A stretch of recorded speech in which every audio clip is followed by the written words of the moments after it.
Ito po talaga mga kababayan yung katangian ni PBBM, ni President Bongbong Marcos Jr. na gustong-gusto ko po. Katangian na meron siya na hindi ko kailanman nakita kay dating Pangulong Duterte at hindi ko po nakikita kay VP Sara.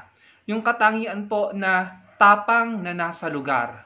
Yung palaban na hindi po ipapahamak ang mga Pilipino at yung galit sa mali at kriminalidad at droga nang hindi hahayaang magkaroon ng mga inosenteng collateral damage. No? Ito po yung nagustuhan ko kay Pangulong Bongbong Marcos Jr. kahit ako po isang kakamping. No?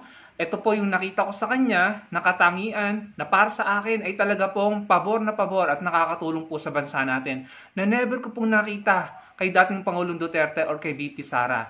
Again, uulitin ko, tapang po na nasa lugar ang tinutukoy ko dito. Bakit ko po nasabi mga kababayan? Dahil recently, siguro alam nyo na ito, no, nagkaroon po ng statement si PBBM nang natanong po siya ng isang reporter from ABS-CBN na talagang ikinatuwa ko po bilang Pilipino. No? Ito po kasi yung isa sa yung issue na pinakamalapit sa puso ko, yung West Philippine Sea. No? Pag-usapan po natin yan. Dito ko nakita na yung polisiya ni PBBM ay nasa lugar at yung tapang niya ay nasa lugar at talagang makapilipino, makabayan at meron po siyang pagpalag at ipapakita niya na palaban siya nang hindi po tayo pinapahamak. No? Bakit ko po nasabi yan?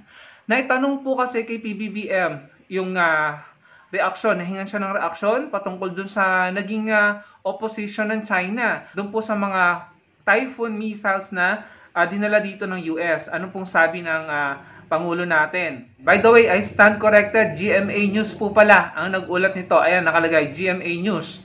Sabi ni Pangulong Marcos Jr., itigil nila yung ginagawa nila, ibabalik ko lahat yan. President Bongbong Marcos reacted to China's opposition to the US Typhoon missiles deployed in Luzon in an ambush interview today, January 30.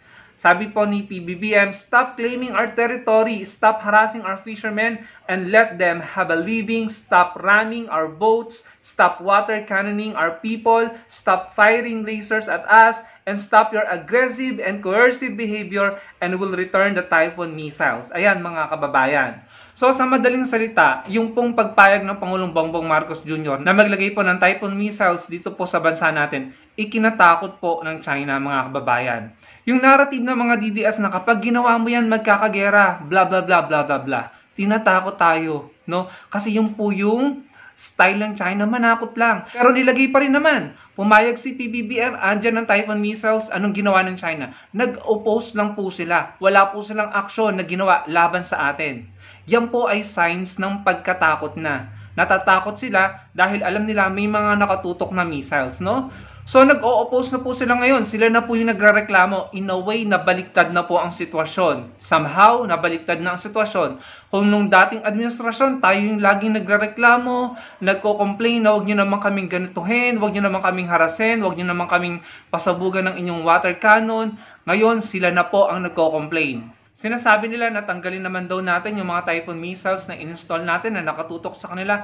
Ibig sabihin nito, meron na silang pangamba, meron na silang takot, nakakaramdam na sila ng takot sa atin. At yun po yung kailangan natin, no? Hindi po tayo nakikipag-away. Lilinawin ko kung bakit ko nasabing may tapang na nasa lugar at palaban na hindi tayo papahamak. Lilinawin ko yan kung bakit ko nasabing may ganong katangian si PBBM, no? Yan din po kasi yung katangiang nakita ko kay Pinoy Aquino at kay Atty. Leni Robredo. Kaya gusto ko po yung polisiya ng Pangulo pagdating sa West Philippine Sea, no? So going back, no, nung panahon po ni PRRD, ano pong itinanim sa puso natin, sa utak natin, na kapag sinuway mo ang China, na kapag ginawa mo to sa sarili mong teritoryo, soberanya at EEZ, gagantuhin tayo ng China, gigirahin tayo ng China, masasaktan tayo. Yon ang tinanim sa atin, sa puso at utak natin, na tayo'y matakot, na tayo magpaubaya na lamang. Kaya naging confident, lumaki ang ulo at naging abusado at namihasa ang China sa atin nung nakarang administrasyon.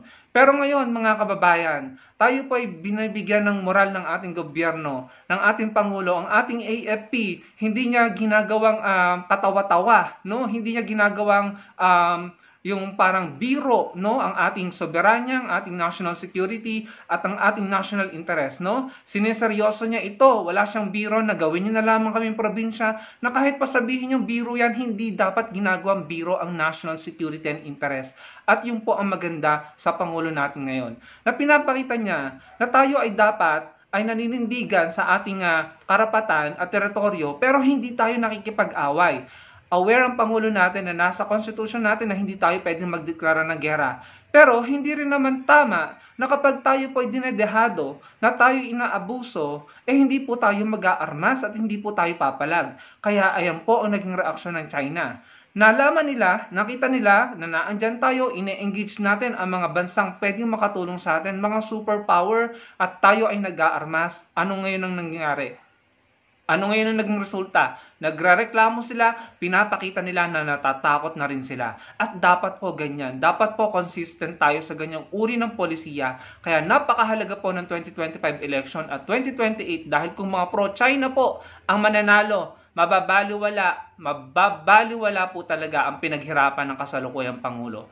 Kagaya ng pagkabaliwala ng pinaghirapan ni Pinoy na nagsampa tayo ng kaso, nanalo tayo, binaliwala, binasura lamang at hinayaan lamang ang kagustuhan ng China na lagi na lang pabor sa China, na lagi na lang ang polisiya ay kailangan hindi magalit ang China noong nakaraang administrasyon.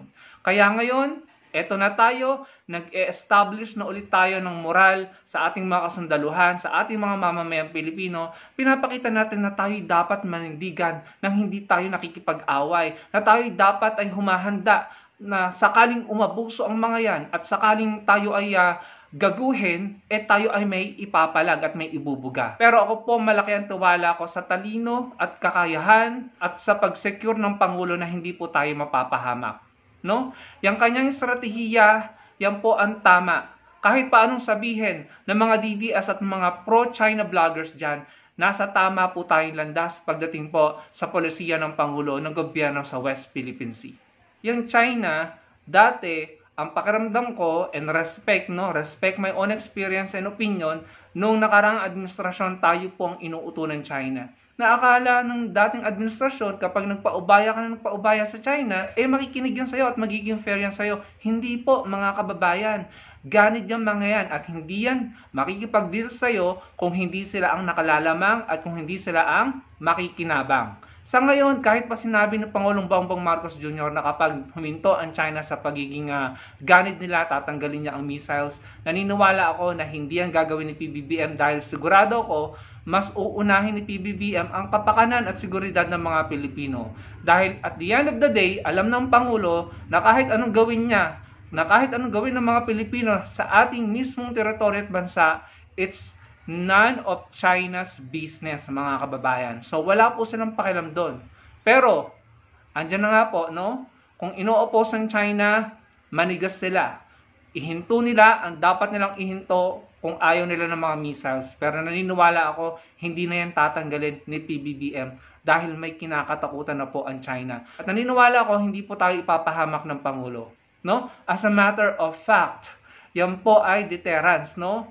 Sabi nga ng iba, ng mga eksperto, if you want to avoid war, you have to prepare for war. Dahil kung ang kalaban mo, nakikita ka na mahina, no? At nakikita ka na dehado, na wala kang laban, lalo silang aabuso. Lalo ka nilang gugurgurin. Pero kung nakikita nila na meron kang ibubuga at kaya mong pumalag, maghihinay-hinay yan, magdadalawang isip yan. At yan na nga po ang nangyayari. Bumaliktad na po ang sitwasyon, nagpapakita na po ng takot at pangamba ang China. Sana magtuloy-tuloy na at sana sa 2028.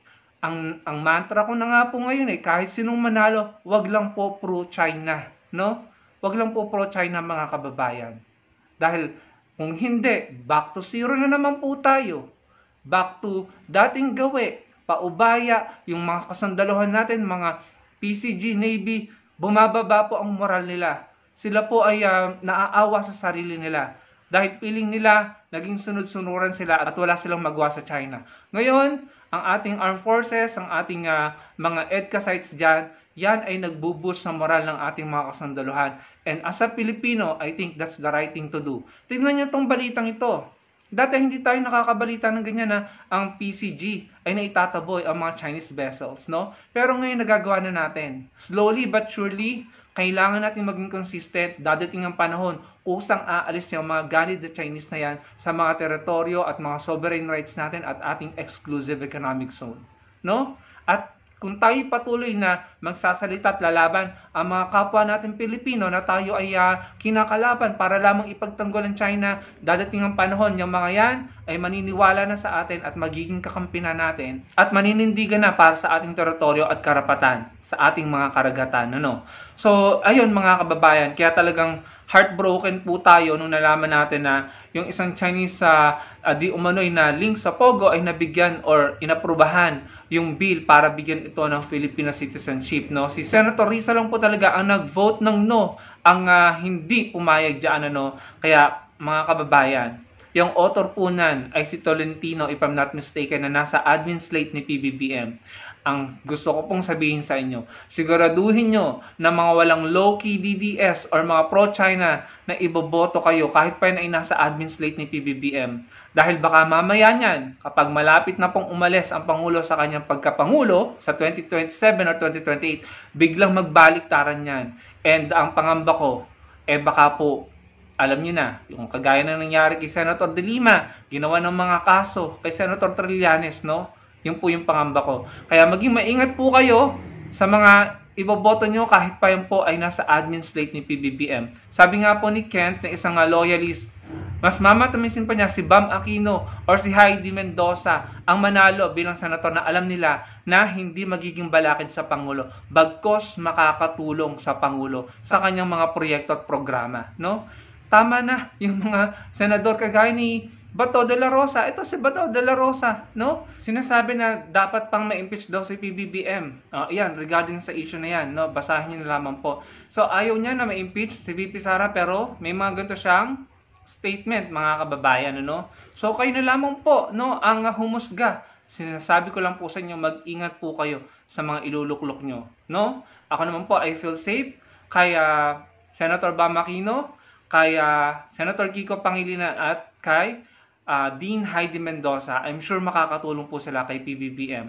Pagdating po sa party list nila Senator Trillanes, Magdalo party list or ML party list, yung mga yan pa ang nagsusulong na ma-impeach si VP Sara at sila ang pumoprotekta sa presidency ng Pangulo. Dahil alam po natin pare-pareho ang failure ng gobyerno na inaasam-asam ng mga DDS na masaya sila kapag may mga negative news, may mga hindi magagandang balita, tuwang-tuwa yung mga yan.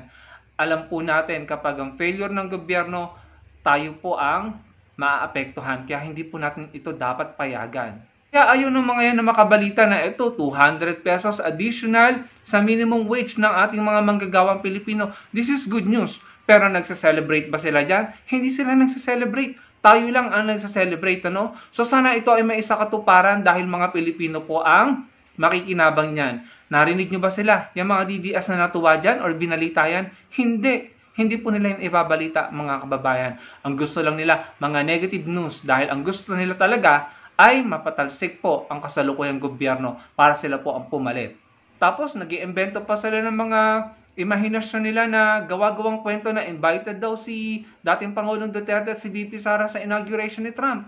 Pero in reality, si PBBM po ang makikipagkita kay President Donald Trump, no? Para pag-usapan, sabi dyan, Marcos to visit Trump to discuss Philippine-US ties, defense, and immigration. Ayan, yung ties ng Pilipinas at ng US, yung ating relasyon at ang depensa, ang ating military at ang immigration. So, bakit naman makikipagkita ang Pangulo ng Amerika sa dating Pangulo ng Pilipinas, no? Doon pa lang talagang matatawa ka na lang So, ayan po mga DDS, no? Ito yung totoo, hindi yung imahinasyon nyo na imbitado yung si PRRD at si VP Sara sa inauguration. Bakit hindi pala pumunta, no? So, ayan po ang totoo mga kababayan, ano? So, bago ko po tapusin ang video na ito, gusto ko pong mag-iwan ng mensahe sa mga DDS. Pakiusap lang, tama na yung hilahan, yung panghihila nyo, no? Patapusin nyo na po si President Marcos Jr. sa kanyang presidency, no? Ginagawa naman niya ang best niya para tulungan ng bansa, paunlarin ng bansa, at para maging maayos tayo pare-pareho. Para po sa akin, organize yung kanyang pamamahala, and para po sa akin, hindi kagaya nung dati na bara-bara, ang Pangulong Bongbong Marcos Jr. yung kanyang mga policies ay maka-Pilipino, makabayan, at iniingatan ang buhay ng bawat Pilipino.